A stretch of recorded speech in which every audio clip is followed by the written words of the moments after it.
Good morning guys. So ito, naghakot na naman tayo. Gamit natin yung ating Suzuki APVGA. Ayan, 24 pieces na 2x4x8.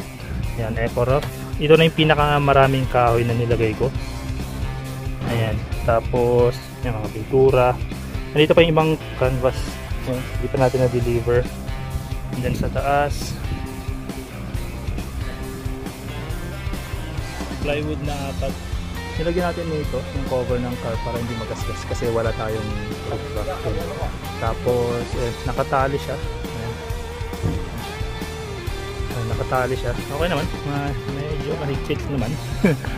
Ayan, ito yung tsura niya dito sa harap. Ayan. So kasya dito 8 feet mula doon hanggang dito na may view area. All purpose.